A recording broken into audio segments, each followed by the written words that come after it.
En RTVC, conversemos de actualidad. Hola, es un gusto saludarlos. Muchas gracias por estar nuevamente con nosotros. El Zika está en Colombia. Los casos crecen de manera preocupante y eso que estamos hablando de los casos reportados, de la gente que va al médico, de la gente que va a la clínica. Estamos hablando ya de aproximadamente 25.000 personas afectadas. ¿Por qué estamos en este momento en Zika? ¿Por qué creció tanto en tan poco tiempo? ¿Esto de dónde viene y por qué el mundo está nuevamente en una epidemia como si se tratara nuevamente de un huracán? Pues le hemos pedido a uno de los más reconocidos infectólogos colombianos, el doctor Carlos Pérez, que nos acompañe para contarle a la gente, a los ciudadanos, muchas de estas cosas, algunas de las cuales son mitos, otras son verdades, en torno al Zika. Bienvenido, doctor Pérez. ¿Cómo están? Buenas noches. Y quiero preguntarles, bueno, ¿el Zika vino para quedarse o esto es algo que vaya a pasar así, como pasó un huracán, como pasó un fenómeno del Niño? Las enfermedades transmitidas por vectores, como en este caso el Zika, llegaron para quedarse. En este momento estamos viviendo lo que se llama la fase epidémica, es decir, un aumento inusitado de casos porque hay mayores personas susceptibles. Pero durante todo el tiempo, durante mucho tiempo, va a circular el virus mientras esté el vector y va a ser una enfermedad que nos va a acompañar como nos acompaña el dengue, como nos acompaña el chikungunya o la influenza y otras enfermedades que desafortunadamente cuando llegan para quedarse. Aquí, a diferencia de las que usted ha mencionado, podría haber efectos mayores, puesto que se cree que puede haber efectos, por ejemplo, sobre los neonatos o sobre el Guillain-Barré. Claro, y es algo que no conocíamos. Mire cómo es la situación. Cuando se encontró el virus en los años 40, 50, en 1947, era como un hallazgo mucho más científico en un lugar de Uganda, en un bosque que se llama Zika. De ahí es su nombre. Y pasaba como una enfermedad desapercibida, pero concentrada solamente en el continente africano. Unos años después se encontraron unos casos en el oeste de África y luego en el Pacífico y hace unos, no sé, 3, 4 años en la Polinesia Francesa. Ahí fue una gran epidemia, pero concentrada en una pequeña isla en la mitad del Pacífico.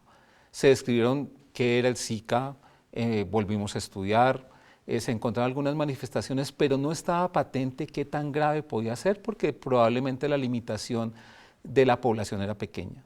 Unos años después empezamos a ver que migraba el virus hacia las islas de Pascua en Chile, que ya es más cercana al continente americano, y después de eso aparece en el nordeste de Brasil.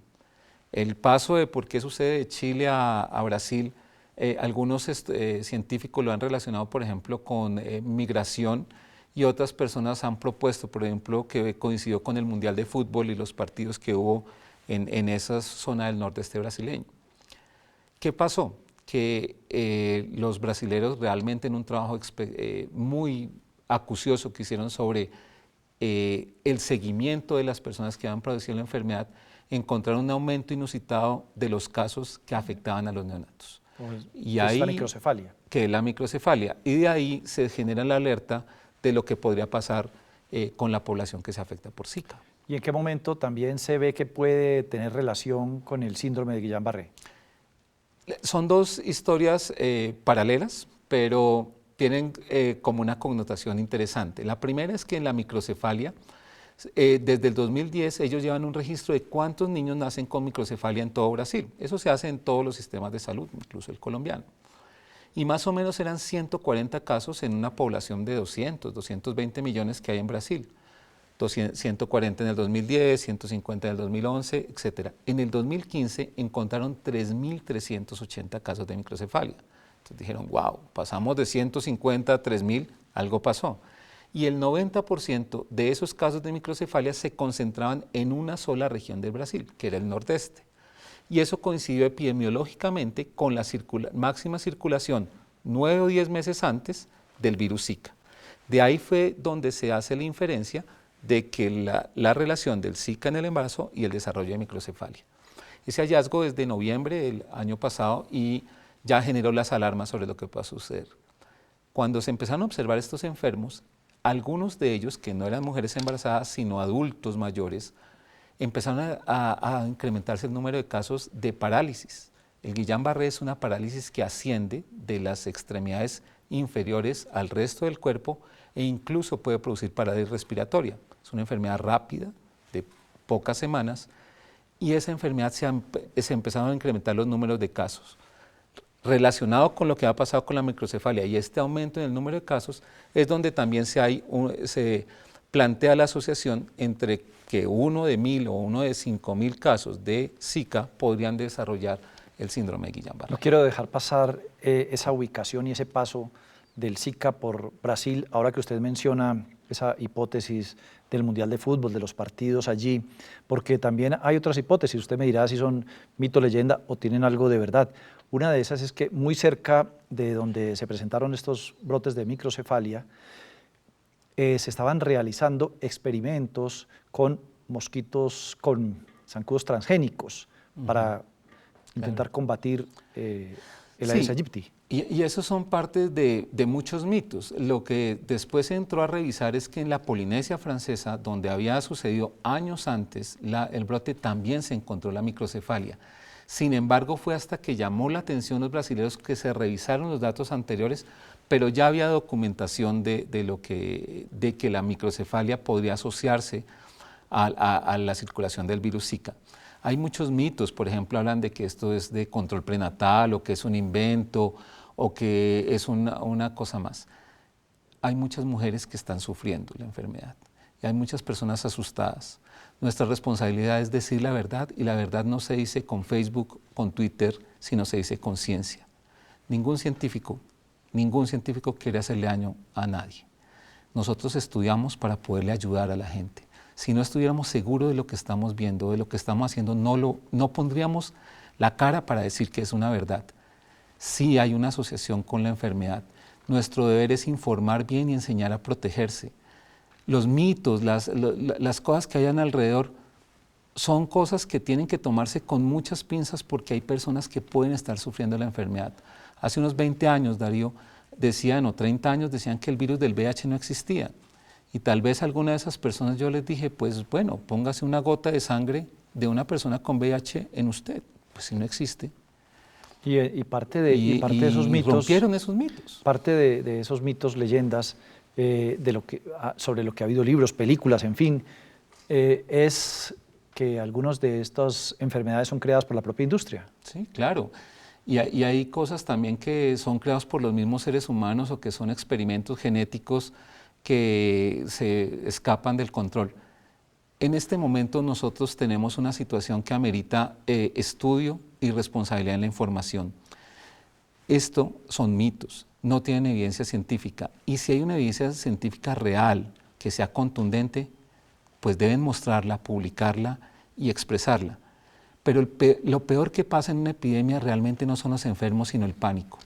Lo peor que pasa en una epidemia es, yo hablo por estas mujeres embarazadas que hoy se van a sentir culpables por estar embarazadas en una situación, en un periodo del tiempo. No, tranquilas, estamos haciendo todo para estudiar que esto se pueda prevenir.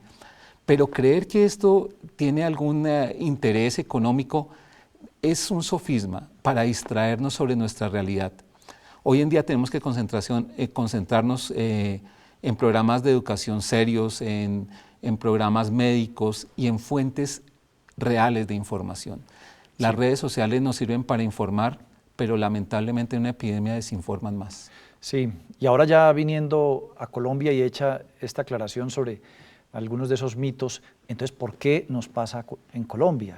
¿Por qué nos pasa tanto? Okay. ¿Somos de malas o estamos mal ubicados o estamos mal preparados? No, somos un país absolutamente rico en todo.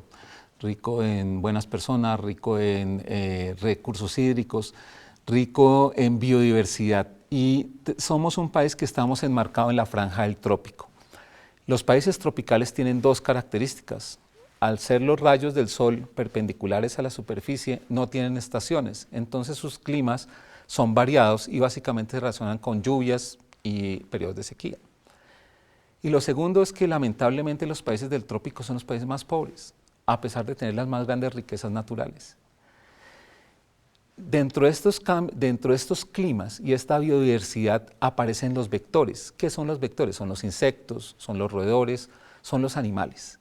Y estos vectores, por ejemplo, y voy a hablar de los zancudos, pues encuentran un sitio donde pueden ellos proliferar y tener su descendencia, porque no tienen inviernos crueles ni tienen periodos de sequía extremo. Entonces, eso hace que sobrevivan acá.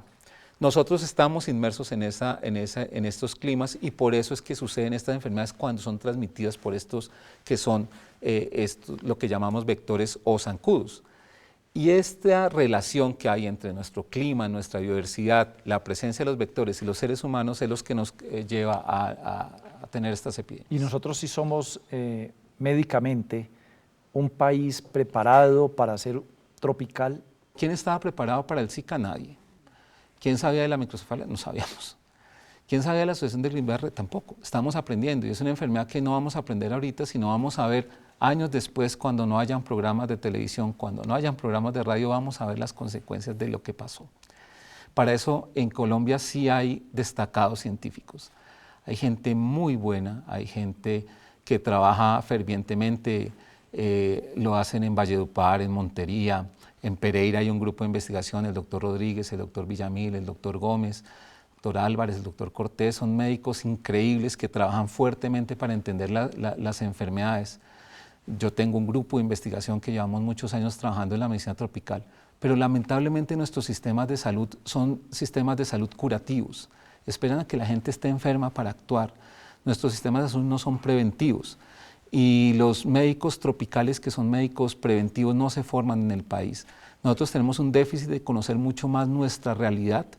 La mayoría de las universidades están concentradas en metros de altura superiores y ven enfermos que no sucede, a los que no les llega esta enfermedad, sino sus complicaciones.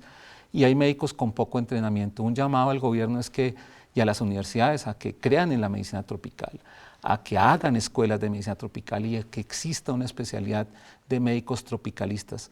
Yo creo que todo médico colombiano debería ser tropicalista en su formación médica. No se necesita ser especialista, es la medicina del país. Tan importante como ser bilingüe, por ejemplo. Total. Porque, es como si tuvieras, mira, te voy a contar una anécdota. Hace poco unos estudiantes trataban de estudiar de qué era la causa de perforación del colon, que es el intestino. Y en algunos países hablaban de un virus, que es el citomegalovirus. Y cuando encontraron el estudio, encontraron 3 casos y los 3 eran por amibas. Entonces nosotros buscamos tal vez lo que hay en otras latitudes, pero nuestra realidad es que la gente come amibas. Entonces nuestros médicos deben saber mucho más de esto para poderse enfrentar, como en este caso están haciendo ante este epidemia. Entonces hay un tema de situación geográfica que tiene que ver con la falta de estaciones. Hay otro de la preparación del sistema de salud y de los médicos, y también un factor importante que es pobreza. Definitivamente. Las enfermedades del trópico, como le decía, lamentablemente afectan a los más pobres, donde menos accesos hay a sistemas de salud y donde más mitos hay para entrar a los sistemas de salud. A veces no es que las personas no ofrezcan los servicios de salud, sino que los pacientes creen mucho más en medicinas no tradicionales o medicinas a veces que son llamadas alternativas. Mire lo que pasó con el chikungunya. Muchas personas quedaron afectadas con el chikungunya porque nunca fueron al médico, sino a la droguería. Y en la droguería les pusieron esteroides, les pusieron cortisona, y hoy veo a esos pacientes en la consulta con deformidades articulares o con lesiones que nunca fueron a un médico. Y no es porque el médico no supiera qué hacer, sino porque la gente no quiere creer en el médico, sino en remedios milagrosos. Los remedios milagrosos ojalá existieran. En este momento lo que tenemos que hacer es consultar al médico e ir a las fuentes idóneas de información. ¿Por qué hay ese, voy a llamarlo yo, como desinterés por la medicina tropical, lo que tanto necesita Colombia? ¿Es simplemente una actitud cultural o es que económicamente no es atractivo, no representa mayor rentabilidad? En Colombia tenemos déficit de especialistas, no solamente en enfermedades infecciosas o tropicales, sino reumatólogos, nefrólogos, hematólogos. Tenemos muy poca cantidad de especialistas. Hoy en día estudiar una especialidad en Colombia cuesta cerca, la más barata son como 10 o 15 millones de pesos semestrales por 3 o 4 años, donde un médico no puede trabajar. Eso solo sucede en Colombia. En todos los demás países se estimulan a que la gente estudie y se especialice, les pagan por estudiar. Colombia es de los pocos países en donde las residencias médicas o las especialidades médicas son negocio para las universidades y no un beneficio para el país. Hoy en día muchos de mis estudiantes que hacen residencia tienen que hacer esfuerzos económicos, sus familias increíbles, para poder estudiar. En Colombia no se deben exigir más especialistas, claro. Las universidades deben formar más especialistas, claro, pero no hacer un negocio de eso. Deben hacer más especialistas que no tengan que pagar su matrícula, sino tienen que ser subsidiados en el Estado, como lo hacen en Argentina, Brasil, Perú, México, Estados Unidos y cualquier país que quiera ser desarrollado.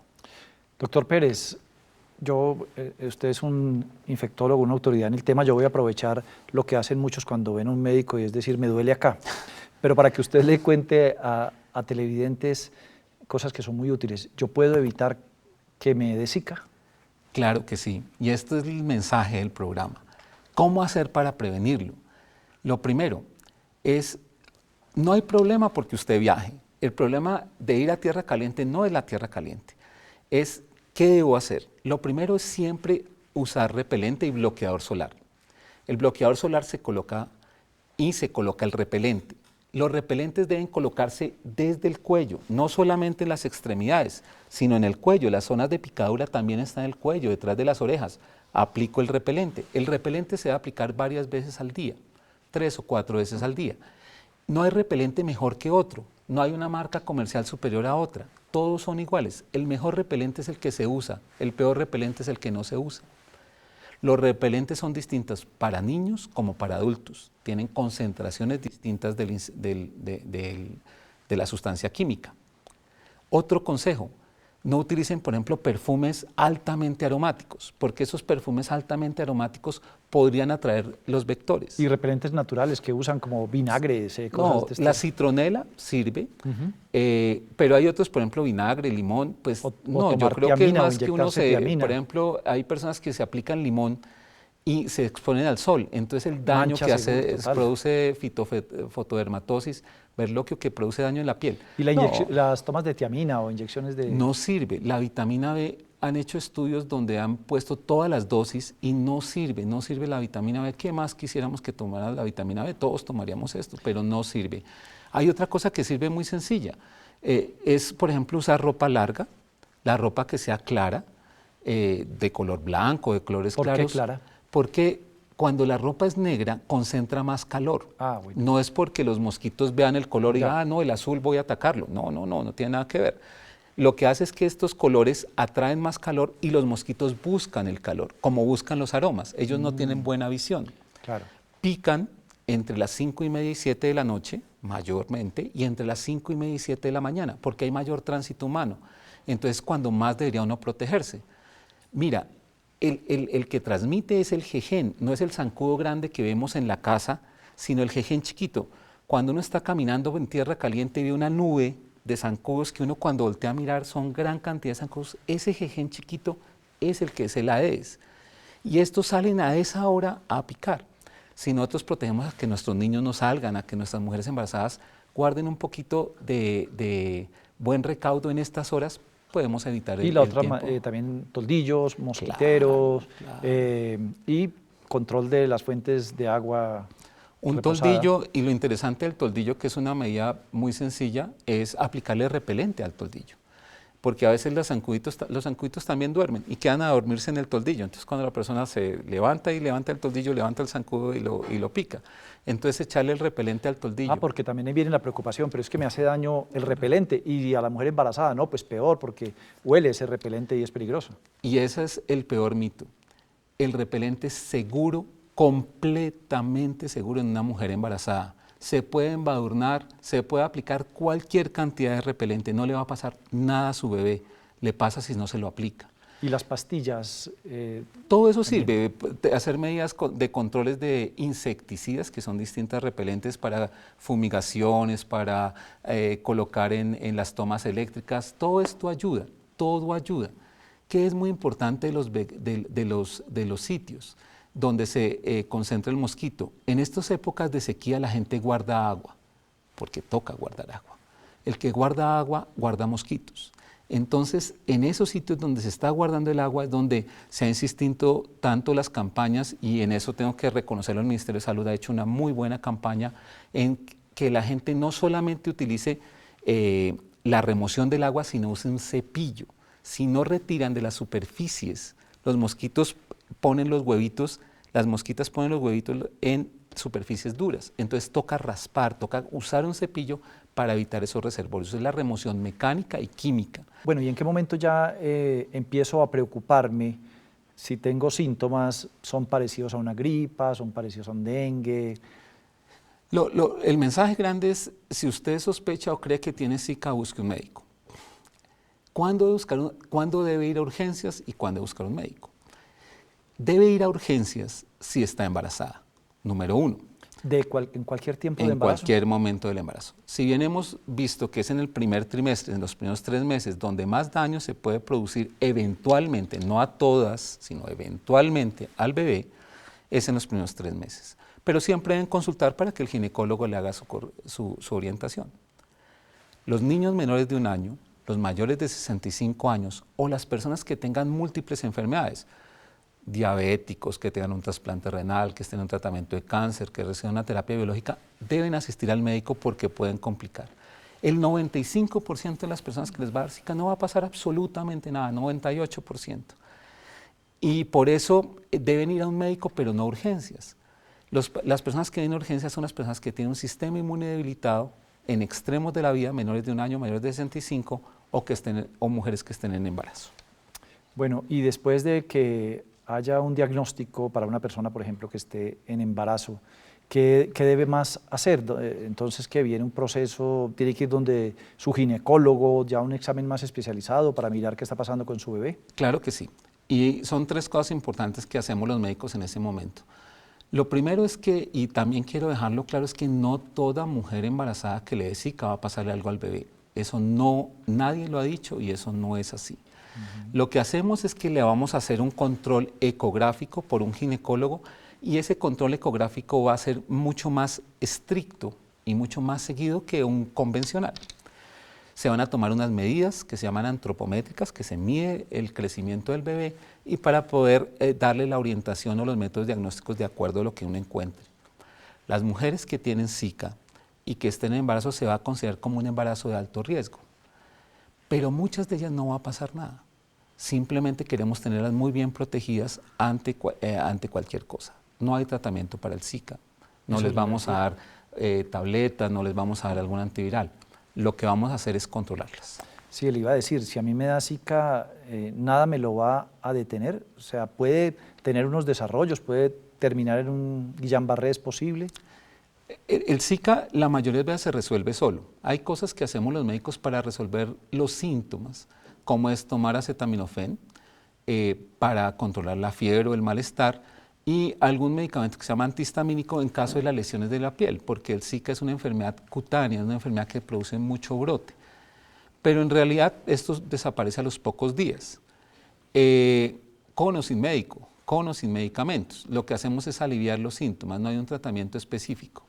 Con respecto al Guillain-Barré, el Guillain-Barré generalmente se ha visto en personas que tienen un sistema inmune debilitado o están en extremos de la vida, pero una persona que esté normal no va a pasar mayor cosa o no es lo que esperamos.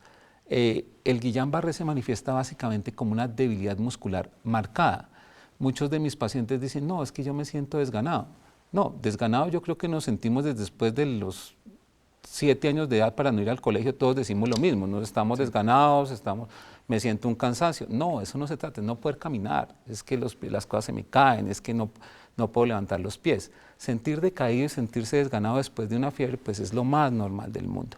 Es una pérdida de la masa muscular. Eso no le sucede a todo el mundo y a ciertas personas que tienen unas condiciones especiales. Doctor Pérez, y a propósito de bajar la guardia, se ha creído que por vivir en altura, como en Bogotá, pues aquí no hay mosquitos y no hay riesgo, y que donde no haya Aedes aegypti, pues entonces a mí no me va a pasar nada, pero ya se están mirando también otras formas de contagio. Y es muy interesante la pregunta por lo siguiente, porque en Bogotá mucha gente me ha preguntado, pero es que con estos calores que está haciendo No, a la ES no le interesa invadir a Bogotá ni nada de estas cosas. Él está localizado por debajo de 2.200 metros. ¿Qué es lo que pasa? Que en periodos de vacaciones, en los puentes, en los carnavales, la gente sale a las zonas endémicas.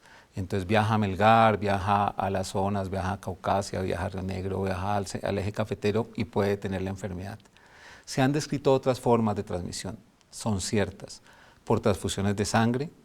Se ha encontrado el virus aislado en unos pacientes en el líquido prostático que tenían sangre en el semen, que se llama hematoespermia, y hay una posibilidad de transmisión sexual, y también se ha encontrado en la saliva, y el CDC advierte que la probabilidad de los besos en personas que están sintomáticas pudieran transmitir la enfermedad.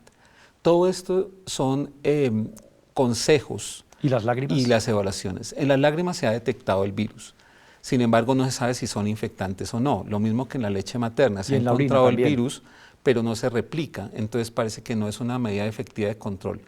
Hoy tenemos más preguntas que respuestas.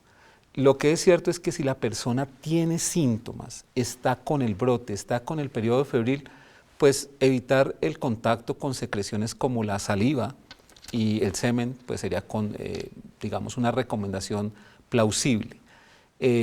Pero en el momento no tenemos más elementos para poder decir que haya que hacer una protección adicional cuando la persona tiene Zika. ¿Qué se encontró? Que personas que tenían Zika, por ejemplo, viajaron a Estados Unidos y al tener relaciones sexuales allá encontraron personas con Zika que pudieron haberla adquirido por esta vía. Eso no se ha documentado en otras regiones del mundo, pero pues estamos en estudio y lo que hoy decimos que no puede ser, mañana o en pocas horas puede parecer. Doctor Carlos Pérez, infectólogo, profesor de la Universidad Militar, muchas gracias por haber atendido esta consulta de casi 30 minutos a los colombianos, a los televidentes en todas partes, pero creo que será definitiva y muy esclarecedora para salvar incluso su vida. Muchas gracias. Y a ustedes también, gracias por acompañarnos. Nos vemos la próxima semana. Que descansen.